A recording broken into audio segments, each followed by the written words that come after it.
So the Russia-Ukraine conflict is going to approach 50 days later this week.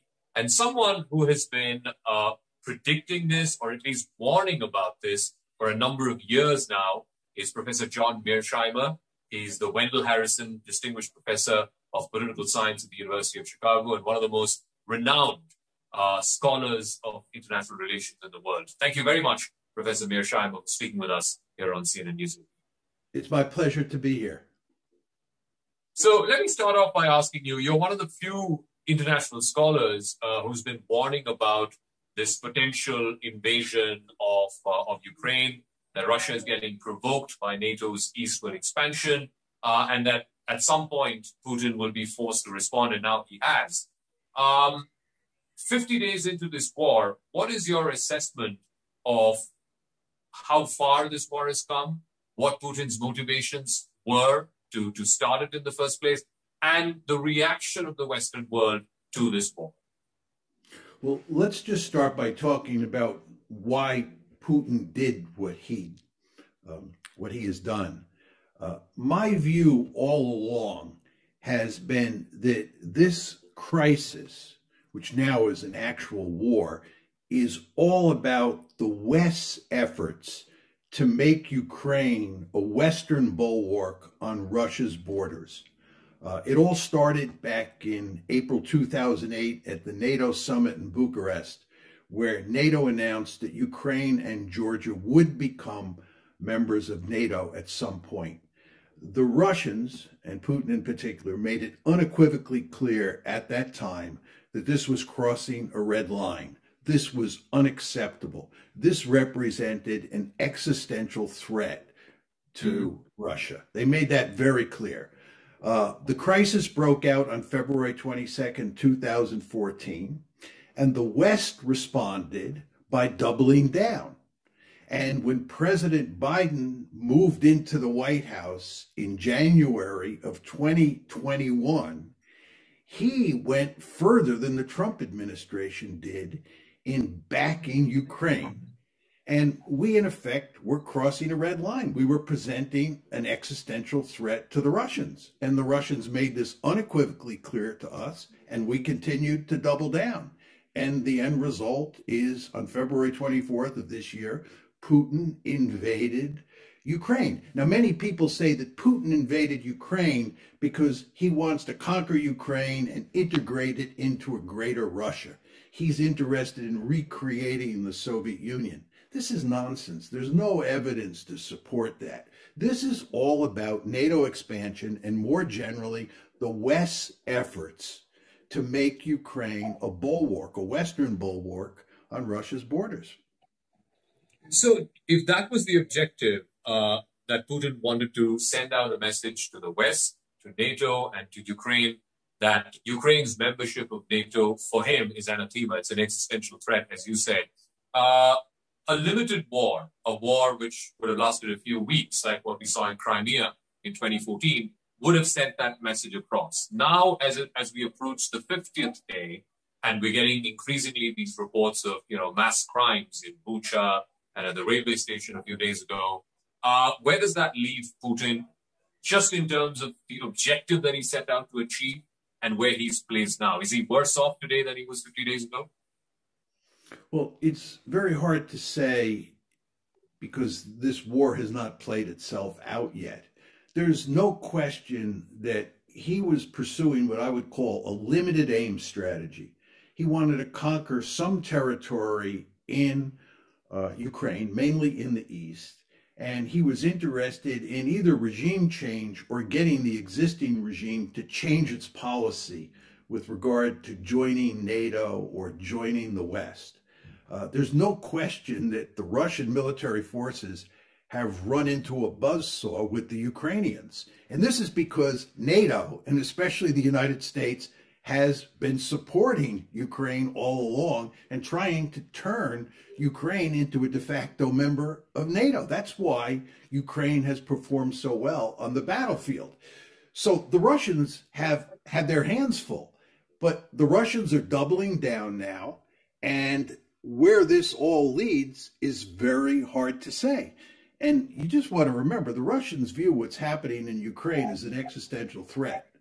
And if the Russians lose in Ukraine, and at the same time the West succeeds at strangling the Russian economy, there'll be very powerful pressures brought to bear on Putin to escalate the crisis, to possibly use nuclear weapons. Now, I want to be very clear. I'm not making the argument that that is likely. I'm just saying that is a real possibility. You want to remember, Putin views this set of events that's taking place in Ukraine as an existential threat. And when states face existential threats, the historical record is very clear here. They pursue risky policies. So I think we're in dangerous waters here because it's not clear the Russians are going to prevail. So you talked about nuclear weapons, and we've seen sort of rhetoric around that, tactical nukes. We've already seen in this war, cluster bombs being used, hypersonic missiles being used. We had Peskov a few weeks ago suggesting that if Russia were to be threatened, if it's an existential threat, as you said, then tactical nukes cannot be ruled out. Where would be that red line? So far, the rest of the world is looking at this war as a limited conflict. It's limited to Russia and Ukraine. Where is that red line, which if it is crossed, then the West, either through the United States or its European partners, will have to inevitably get into this conflict with boots on the ground? Where's that red line? Well, it's hard to say definitively where the red line is, but it's very clear that if the Ukrainian military does very well against the Russian military in the upcoming offensive that the Russians are going to launch in eastern Ukraine, and the Russian forces are really being clobbered by all these Ukrainian drones and Javelin missiles and so forth and so on, and all this Western intelligence that's being provided to the Ukrainians is a huge force multiplier. If the Russian military begins to fall apart, I think you're then going to be in a very dangerous situation. And if at the same time the Russian economy is really beginning to hurt and is even on the verge of collapsing, I think at that point, the Russians will think very seriously about trying to rescue the situation with nuclear weapons. Again, I'm not saying that's likely, but I believe the West is playing with fire here. And more importantly, what we're doing is we're leading Ukraine down the path to destruction. I mean, if you look at what's happening in Ukraine, this is a catastrophe. And I've argued from the beginning. Right. I argued back in the early 1990s. I was virtually the only person in the West who argued that Ukraine should keep its nuclear weapons because I said there was always a possibility that someday the Russians would come knocking and those nuclear weapons would be an excellent deterrent, as every Indian watching this show fully understands. But the West foolishly made Ukraine give up its nuclear weapons. Then the West foolishly led Ukraine to poke the Russian bear in the eye with NATO expansion, causing this crisis. And then once the crisis broke out, the West pushed Ukraine to double down, and the West itself doubled down. And the end result is Ukraine is getting wrecked. Now coming to, this conflict has gone on for almost 2 months now. There are reports that Vladimir Putin is getting impatient because the initial strategy, which you said, was either a regime change or to get this regime to back off on NATO commitments. That doesn't seem to have played out according to plan. So he's changed his objectives now to, quote unquote, the liberation of Donbass and possibly getting direct access to the Black Sea by capturing ports like Mariupol. What are you picking up in terms of, Putin's brought in a new general to lead the operations in eastern Ukraine, somebody who was in charge of the operations in Syria. He's supposedly given a deadline of May 9th, which is Victory Day, to achieve this limited objective. Do you reckon that it would be possible at all that Putin would get his troops to get some kind of limited military by V-Day? I don't think so. I think, first of all, the Russian army has not performed well at all And it's hard to believe that that's going to change overnight just because they put a new general in charge. It could gradually change over a process of months, but I don't see an overnight change. The other thing is, if the Russian military does well against the Ukrainians, the Americans will go to great lengths, as will the Europeans, West Europeans and East Europeans, to help the Ukrainians rescue the situation. You want to remember that we're in a situation here where the Russians feel that they can't lose. And the Americans and their European allies feel that they can't lose. It would be a humiliating defeat for the United States, and especially for President Biden, if we were to lose this war and Russia was to win a great victory. So we will go to great lengths to keep Ukraine fighting. You know, as I've often said, we're going to fight to the last Ukrainian. And the Russians are going to fight like crazy to make sure that they don't lose. So the question you have to ask yourself is, where does this all end? And to argue it's likely to end by May 9th, I don't think so. And in fact, there are a number of reasonable people in the United States and in Western Europe who are arguing that this war is likely to go on for years. It may go on at a lower level than it's now going on, but this war could go on for many years. And if you ask me, this is a prescription for disaster, because the potential for an accident or some sort of incident that brings the West into the fight or creates a situation where nuclear weapons are used is always there. And a war that's long facilitates big trouble. It's interesting you say this war could go on for a number of years. Of course, with Vladimir Putin, anything is possible. But if you were to compare his previous military operations, whether it was Crimea or even in Georgia, the South Ossetia one, those didn't last more than a few weeks. So two questions. One, given what we've seen on the Russian military and the sort of beating it's taken over the last a month and a half, do you see the propensity to continue this for a longer time? Or B, do you see that Putin now reassessing and making his limited objectives the liberation of Donbass and direct access to the sea, and then saying, okay, we've won? Because even when he invaded on the 24th of February, he called it a special military operation. It was not characterized as a war or a great patriotic war, as we've seen in the past. Well, a number of points. First of all, you compared this conflict in Ukraine with what happened in Georgia in August 2008. And you pointed out quite correctly, that was a quick war.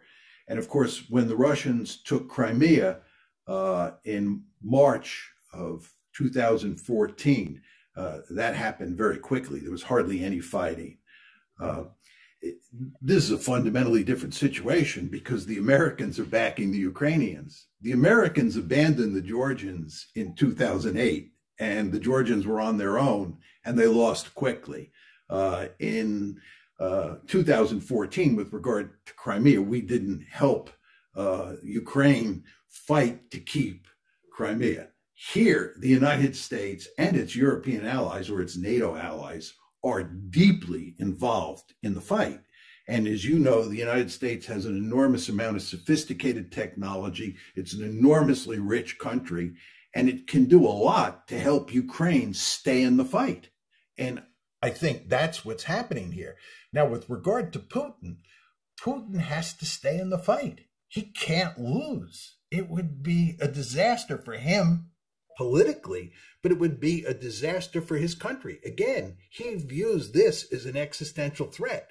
So Putin, in my opinion, is not going to quit. I don't see the Americans quitting. And I don't think the Ukrainians have the agency by themselves to stop this one. And for that reason, I find it hard to see how this one comes to an end anytime soon. Now, I may be wrong. I've been wrong on a number of occasions in predicting how international events will play out. And I hope that I'm wrong here. I hope that they work out some sort of peace agreement and this war is put to rest. But I would not bet a lot of money on it. And I don't know many people who think that I'm wrong on this one. But again, I may be. What may that peace agreement, if at all one were to happen, what may be the broad contours of that peace agreement? What would Putin want to see in that peace agreement for him to say, okay, let's stop with the hostilities? Yeah, that's a great question. I mean, I believe that the solution to this whole problem has been there from the beginning. And the problem that we now face is it's hard to implement. But the solution is that Ukraine abandons any interest in becoming a part of NATO and becoming a Western bulwark on Russia's border. That means that the solution is for Ukraine to become a neutral country and to work out some sort of modus vivendi with Russia. The fact is that Russia is a very powerful state. It's much more powerful than Ukraine. It can do enormous damage to Ukraine, as we're witnessing. And therefore, it's sad to say, but it's true, the Ukrainians really don't have much choice to accommodate the Russians to a large extent. Poking a stick in the Russians' eye is a prescription for disaster. So a neutral Ukraine is the solution, and it's been the solution all along. But I don't see how you get a neutral Ukraine at this point in time, because a neutral Ukraine would be a victory for Russia. It would be a victory for Ukraine too. But the problem is it would make the Americans and their European allies very unhappy, because Ukraine would then not be in NATO. And furthermore, inside of Ukraine itself, it would make the far right very unhappy. This is why Zelensky has remarkably little maneuver room, because on his right are a large number of Ukrainians who don't want him to make any concessions to the Russians. And those far right elements in Ukraine, coupled with America's unwillingness to see Russia win in any way, means that Ukraine itself is unlikely to be able to push for neutral country. One of the fallouts, Professor Mearsheimer, of this, maybe it was not a consequence of this war, but certainly we have seen events play out in that way, is a coming together and a much more closer partnership between China and Russia. What may be the long-term sort of implications of that? Because even during the Cold War, the Soviet Union and China, there was a division between them. So that was okay by America, because they didn't want the Soviet Union and China to come together. Whereas now, given the way this war has played out, and the Chinese president and the Russian president have called their relationship a friendship without limits, how worrisome would it be for the West, and in particular for America, if China and Russia were to come together in some form of a long-term strategic partnership? For the United States, there is one serious threat in the world today, and it's China. It is not Russia. China is a peer competitor. It threatens to be a regional hegemon in Asia. The United States should be focusing laser-like on China. It should be working overtime to think about how to contain China. And at the same time, it should be working with Russia as an ally to help contain China. India, Russia, the United States should all be on the same side of the ledger, all bent on containing China, because China has the potential to be a remarkably powerful country. Instead, what the United States has foolishly done is it has picked a fight with Russia. It is bogged down in Eastern Europe. It has done remarkably little in Asia, especially in East Asia, to explain to its allies how it plans to contain China, because it's too busy thinking about how to fight the Russians. And we shouldn't be fighting the Russians. We should be working to have some sort of alliance with the Russians, again, all for the purposes of containing China. But we're not doing that. This tells you very simply that there's one winner as a result of this Ukraine war, and that winner is China. One final word. Where does that leave countries like India? India has its own reservations and concerns with aggressive Chinese behavior. I'm sure you followed the developments at our northern border over the last couple of years. And now, with this whole Russia Ukraine situation, there seems to be the feeling that India and the United States, who are also strategic partners, may not necessarily be on the same page. After all, India's abstained from all the votes at the United Nations. Even Joe Biden called India somewhat shaky, his words. Do you see some kind of a rupture there? And what is the elbow room for countries like India, which are stacked up against China?